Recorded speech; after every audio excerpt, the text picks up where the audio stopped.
अपने बयानों को लेकर हमेशा चर्चाओं में रहने वाले संजय कुमार निषाद, कैबिनेट मंत्री उत्तर प्रदेश सरकार में साथ मौजूद हैं। बातचीत करेंगे। मंत्री जी, क्या कहना चाहेंगे? लगातार तमाम बयानबाजी सोशल मीडिया पर वायरल होती है, पुलिस को तमाम तरह की बातें कही जाती हैं, जाति गणना का भी मामला लगातार चल रहा है, तो उसको लेकर क्या नया बयान है आपका?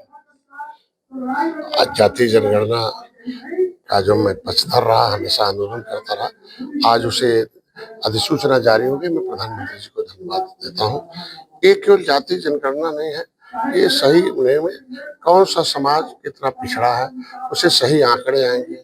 हम निषादों के लिए तो और है जिन्होंने अंग्रेजों ने कानून बना के गुजारा था, भूमिहीन बनाया था, क्रिमिनल कास्ट घोषित किया था। ये खाली नदियों और जलों पर आधारित जातियां नहीं है। ये बिना सामाजिक स्तर पता चलेगा कि हमारे साथ क्या न्याय हुआ, कितना हमें न्याय चाहिए।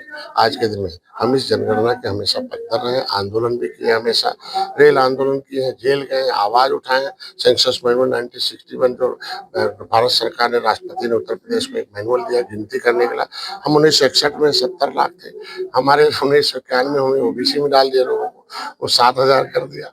आज के दिन में कम से कम करना हो, आज हमारे उस सपने को साकार मोदी जी करे, उन्हें धन्यवाद देता हूँ कि आज कम से कम जो 1931-41 में जनगणना हुई, 51 में कांग्रेस ने बंद कर दी, 61 में केवल फंडामेंटल राइट अनुसूचित जाति की गणना आज भी होती है, तो गिनती हो रही है। मैं स्वागत करता हूँ, उसे सही आंकड़े आएंगे, स्थितियां सही आएंगे। लेकिन एक है कि हम लोगों का नाम राष्ट्रपति ने अनुसूचित जाति में है, सेंसस मैनुअल 1961 में भी अनुसूचित जाति की पर्यायवाची जातियों को, लेदरमैन की सारी पर्यायवाची जातियों को, वाशरमैन की है, तो फिशरमैन को भी अनुसूचित माना और अनुसूचित जाति में गिनने का। लेकिन ओबीसी की जब लिस्ट बन रही थी तो पैमानों ने उसे ओबीसी में डाल दिया। लेकिन राज्यपाल ने उत्तर प्रदेश ने 31 दिसंबर 2016 को निकाल दिया कि नहीं, संशोधन धारा 13 में कि नहीं, ये पिछड़े नहीं है, इनके नाम पिछड़ी से निकाल के नई सूची बने और अनुसूचित जाति के हकदार है। तो ऐसे मछुआरों के लिए है कि ओबीसी से नाम खारिज हो और अनुसूचित जाति में गिनती करने का आदेश जारी हो। और आज अधिसूचना दिया है प्रधानमंत्री। मछुआरों के लिए सबसे ज्यादा कीमती होते नदी और तालाब। लगातार कुछ नदियां, आप अलीगढ़ में आए हुए हैं, करमन नदी की बात कर रहा हूँ, देश के मानचित्र में दर्ज है, लेकिन अस्तित्व पूरा खतरे में है। आज एक नाले के रूप में करमन नदी तब्दील हो चुकी है। स्थानीय प्रशासन की अगर बात कही जाए तो कोई ध्यान देने को तैयार नहीं है। तालाब और पोखरों की अगर बात कही जाए तो ये पूरे तरीके से कहीं ना कहीं इन पर भूमाफियों का कब्जा है। नगर पंचायत की अगर बात की जाए, नगर पंचायत की तरफ से देश के प्रधानमंत्री नरेंद्र मोदी के द्वारा चलाई जा रही योजना के तहत आवास बन चुके हैं। आप क्या पहल करेंगे इसको लेकर? देखिए, जो कहीं छोटी मोटी होगा तो उसे जब संज्ञान में आता है उस पर कार्रवाई भी होती है। लेकिन पहले प्रधानमंत्री हैं जो अपने भाषण में हमेशा कहते हैं कि मत्स्य क्षेत्र में विकास के असीम संभावनाएं हैं, और उन्होंने मत्स्य मंत्रालय अलग किया, 41,500 करोड़ रुपया 6.5 साल में दिया। पिछली सरकारों ने 67 साल में केवल 3,000 करोड़ रुपया, वो केवल वोट लेती थी लेकिन कभी ध्यान नहीं देती थी। 41,500 करोड़ रुपया देके उसे आधुनिकीकरण किया जा रहा है, हाईटेक किया जा रहा है, और मत्स्य नीति बनाई।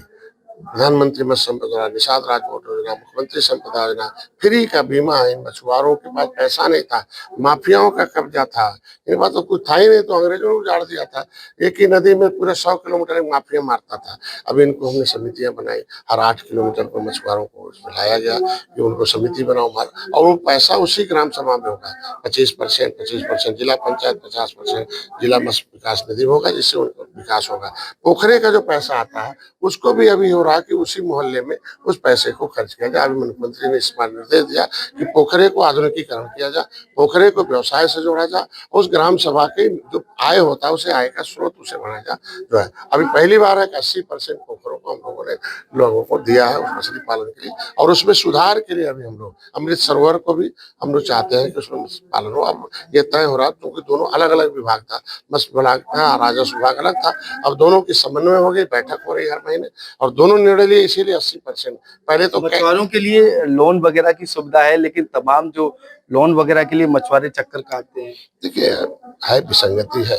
एक तो मछुआरों के किसी क्षेत्र में कोई भागी चपरासी तक भी नहीं, किसी भी विभाग में, तो जिसका विभाग की बिरादरी का चपरासी भी ना हो, वो अधिकारी से कैसे बात करेगा? ये तो विसंगति है। कैसे धोखा दे? सबके भरोसे रहा, कांग्रेस के, सपा के, सबके भरोसे रहा, लेकिन किस सबने भरोसा तोड़ा? भरोसा मोदी योगी पर है। ये किसान क्रेडिट कार्ड की सोच मोदी जी ने बिना गारंटी के 3 लाख रुपए एक निषाद को कि वो काम करेगा, फार्म भर के दे दे। मिल रहा है, अभी यहाँ बटेगा, शुरू हुआ है। लेकिन यह है कि बैंक वाले है कि एक नियम है कि उनके चश्मे से अमीर दिखाई देता, गरीब कम दिखाई देता।